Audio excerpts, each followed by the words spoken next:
Certain people, London's original, we're back at it again, live and direct from the Algarve. And listen, I just wanted to jump on and talk about some Fulham news. Fulham news once again. We're getting there, people. We're getting towards a signing, I think. First of all, Reece Nelson.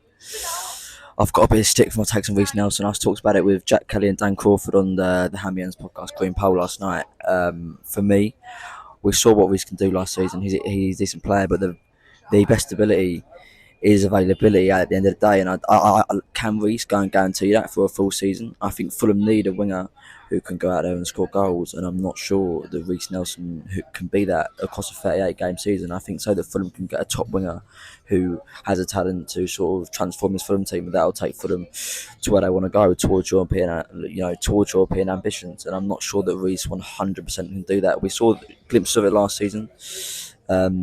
But it's not a surefire thing. Do I think that sort of say you can get him for an obligation, dependent on a certain amount of games that he plays, or an option to buy as a whole?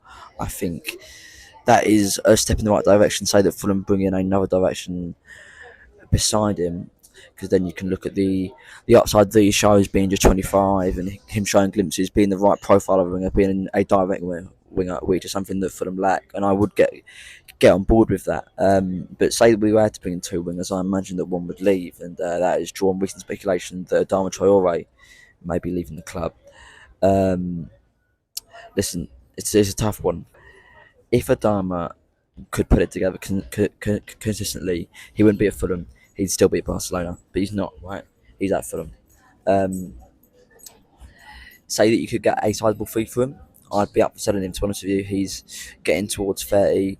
We need to bring down the age of the squad. I have had concerns about his attitude in the past few months. So I remember at Villa away, I questioned if he even wanted to be there. He walked straight down the tunnel, didn't come over to the fans, didn't really seem bothered while he came on. And say we keep seeing that from him. I think that maybe he just did it for a paycheck. But we saw then again at Forest at home that he can, genuinely lie on his day. There are very few wingers that are better than Adama, unless you've got a good fee for him. I think he is such a useful asset, especially coming off the bench for this Silver team, that he is probably worth keeping on side. Another player that we've been linked to be bringing in though is Kieran Dewsbury-Hall. Now listen, Kieran, I like him. I'm a big fan of what he would offer this Fulham team. He's a more dynamic but industrious number 8, sort of 10 hybrid, despite never really playing in the direct 10 role in his career. I think that he could go and replace Andres Pereira, offering some more creative cutting edge, but still being that defensively, pressing, quite industrious midfielder that for them lack, a bit of a step up, like Andres Pereira. But we saw last Saturday here in the Algarve what Josh King offered. Josh ran the show. I spoke about this before in my post notification, the article, the video, on podcast, whatever the other thing. Listen, Josh needs to be given a real role in this Fulham team this season. For me, there are very few players in this Fulham team that I think could be better than him at the end of the season. I think that fans will soon wake up to what he could offer this Fulham team, not just in the next few weeks, the next few years, but in the next few months. I think Josh should be given a major role, and I think Kieran may get in the way of that. Say that we could offer a sort of profile of a midfielder to maybe counteract the lack of creative ambition that Fulham has showed with Lukic and Berger. I think getting a number 8 isn't really the right way to go about that. I feel that we're better off getting a defensively solid number 6 who can go and unlock Sander Berge. And that brings me on to the man, the myth, the legend, João Palhinha, as they say in Portugal. Listen, we all know what Jack can do.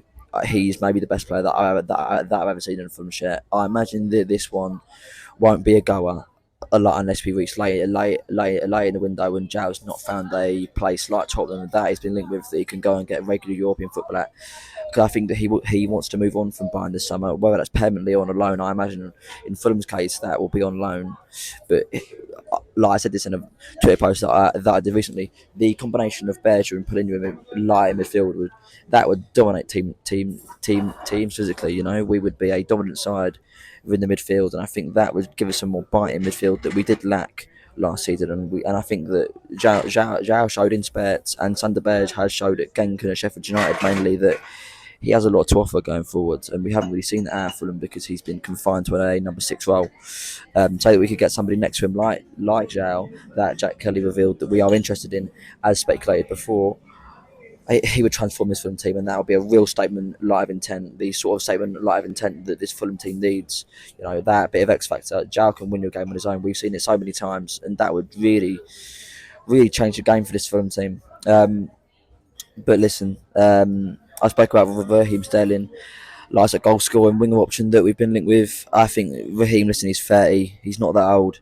We saw just 2 seasons ago he scored 8 goals in what was seen to be a pretty poor season for Raheem. Listen, we know what I think that we've all seen what he can do in the past. He didn't really get a proper chance at Arsenal to show what he can do, but there was a reason why Arteta brought him in to sort of be that final piece of the jigsaw for Arsenal's title push. He has the potential to be that goal scoring winger that Marco Silva is crying out for, and he could be the latest of a long line of players revitalised by the Portuguese man, the myth, the legend Marco. And being just 30, I think that he could definitely do that. And say that we did do that and got the best out of him, I think that he'd be a force to be reckoned with on that left side. Something different to what this Fulham team has. Somebody who could genuinely, if he came in, he could be Fulham's top scorer come the end of the season. That wouldn't shock me. Apart from that, fellas, listen, Seth John, Luke Fujaleres, Josh King, I've spoken about it before, but that's great towards the future. People talk about, like including me, bringing down the age of the squad. Then if we do that, and they don't do it from bringing players outside of Fulham, they keep that Fulham connection within the squad. They are Fulham fans at heart, whereas people like Harvey Elliott and Patrick Roberts that moved on before that they weren't. Fulham runs through their blood. I think that is great to see as fans, of course, but I think talent-wise as well. Sam Taberner of the Standard said that he was the best, most talented player in Britain. Listen, Seth, we haven't seen much of him, but I think that he will definitely break out in recent months, in the next few months, next few years. And the prospect of having Josh and Seth John in like the midfield together is tantalising. And Luke Fujaleiro is getting a move for some first team football in the top flight of Belgium for Derden is what he needs. He needs first team minutes to sort of advance, and say that he does well next season in Belgium. I think that he could move towards being fair choice centre back. Say that Cuenca does move on next summer, say that he wants first team football. Say that Diop does move on. He didn't feature much in the back end of last season, Diop, so he could be moving on. We need that sort of chance to see what he can offer at the first team level. We saw for Canada, he really did show out within the Gold Cup. Thank you, mate. Listen, great stuff from Fulham. We just need to start moving in towards the right direction to stop stagnating. We need players to be brought in this summer because, listen, stagnation is so easy to come by. Like in the Premier League, say you stand still and rest on a good squad, which we have.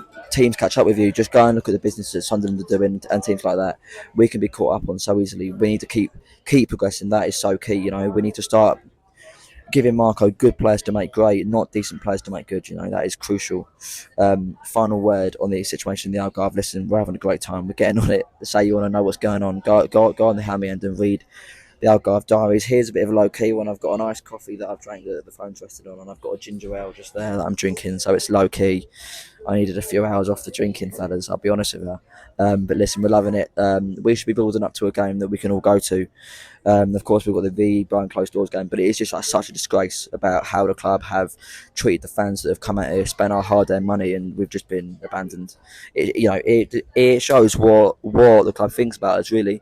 Say that we sat a lot on the Riverside, and we were the fans that maybe weren't as hardcore, but we'd come out here. Believe me, the club would have catered us to no end, But we've been abandoned by the club. But that just affirms what we all know about Fulham. They are wanting to turn away their hardcore support, but don't forget that when we once do get relegated, because that is the reality of being a club like Fulham, will be the fans there. It won't be the people in the Riverside, fellas. It's a disgrace, but listen, we're going to try and get to the game on Wednesday. We'll be climbing in the tree line, trying to see what's going on. But listen, we're having a great time. We're getting on it.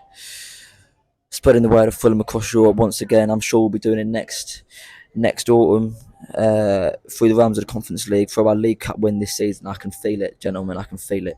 So yeah, live and direct from the Algarve. Peace out and out of Fulham.